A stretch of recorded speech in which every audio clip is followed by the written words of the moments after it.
it was just last week that we noticed that parts of the transgender movement seem to be getting militant and possibly dangerous. We did a whole segment about it on Thursday night. That segment was sparred by an NPR segment we had heard and never expected to hear.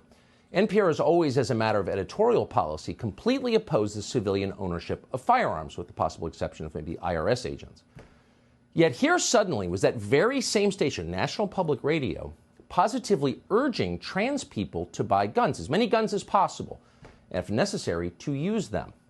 The world is dangerous, explained one trans gun owner. You have to be dangerous back. And that seems strange to us. Is the United States really a dangerous place for trans people? Well, West Baltimore is dangerous. You could easily get murdered there.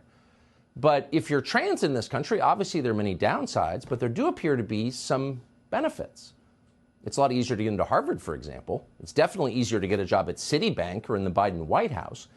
If you're transgender and can so much as fly a kite, the Pentagon will happily make you an F-35 pilot, just so Hollywood can make a movie about it.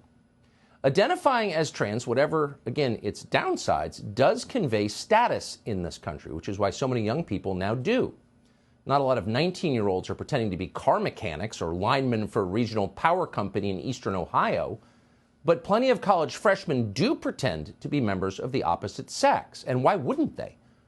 The people in charge despise working-class whites, but they venerate the trans community. People are just responding to incentives. It's rational in a way. But that does not explain the anger that we heard in that NPR segment. Why are some trans people so angry, and why do they seem to be mad specifically at traditional Christians? We can't think of any trans person who's ever been murdered by a pastor. As far as we know, that has never happened. So it's not an actual threat of violence from Christians that's inspiring some trans people to buy AR-15s. No, it's got to be more fundamental than that, and it is. The trans movement is the mirror image of Christianity, and therefore its natural enemy. In Christianity, the price of admission is admitting that you're not God. Christians openly concede that they have no real power over anything, and for that matter, very little personal virtue. They will tell you to your face that they are sinful and helpless and basically absurd. They're not embarrassed about any of this. They brag about it. That saved a wretch like me, goes the most famous Christian hymn ever written in English. The trans movement takes the opposite view. Trans ideology claims dominion over nature itself. We can change the identity we were born with, they will tell you with wild-eyed certainty.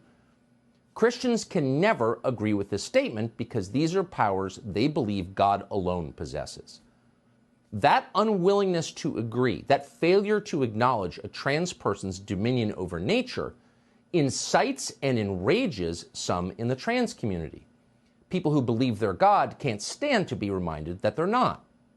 So Christianity and transgender orthodoxy are wholly incompatible theologies. They can never be reconciled. They are on a collision course with each other. One side is likely to draw blood before the other side. That's what we concluded last week.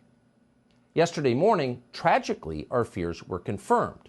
A self-identified trans person called Audrey Hale committed mass murder at a Christian school in Nashville.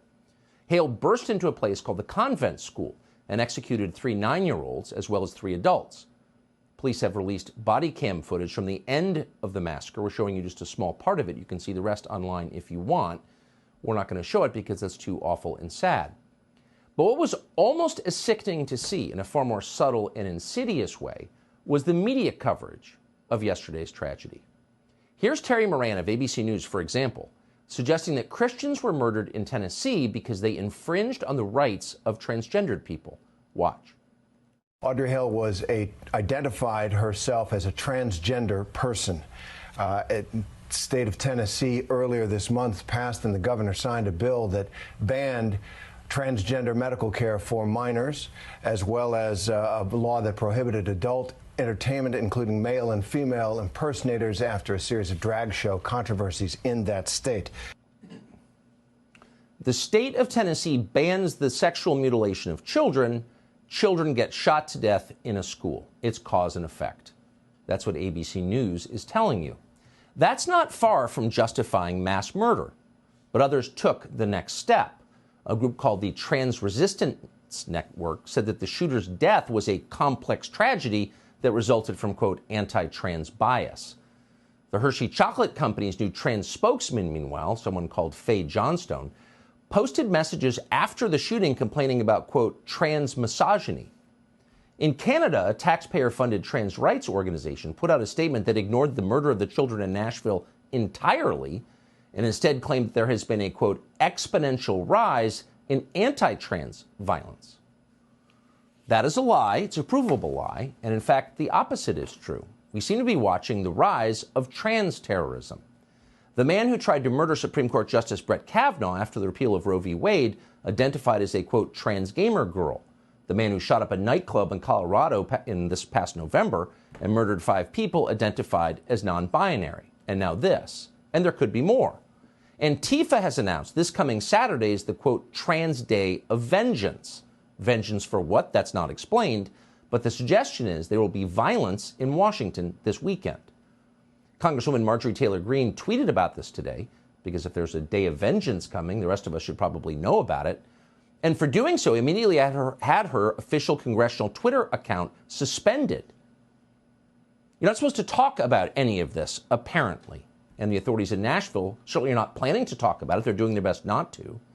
Here's the police chief of Nashville explaining that while he's happy to talk about the shooter's guns, he's not going to tell you anything about the shooter's motives. Watch. So in the manifesto, there's several different writings about other locations. There were locations, there was talks about the school. There was a map of the school, a drawing of how potentially she would enter and the assaults that would take place. There's quite a bit of writing to it. I have not read the entire manifesto. Our team and the FBI has been working on this.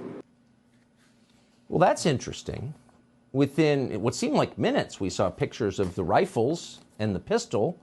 We now have horrifying body cam footage from within the school.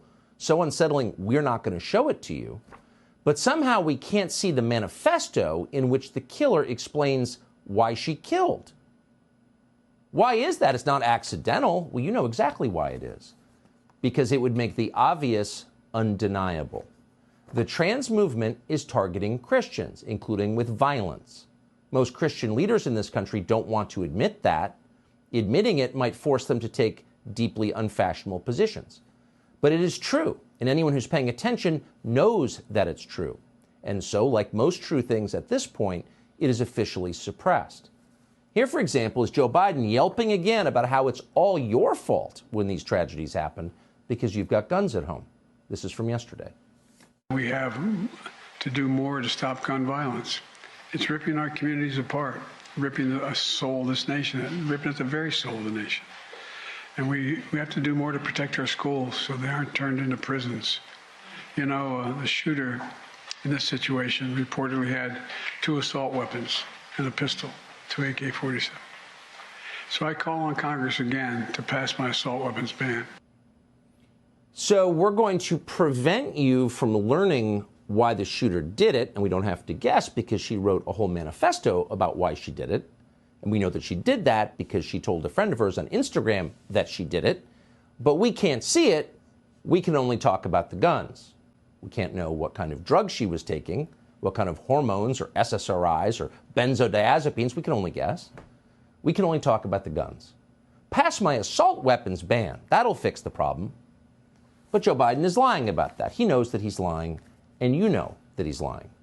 Yesterday's massacre did not happen because of lax gun laws.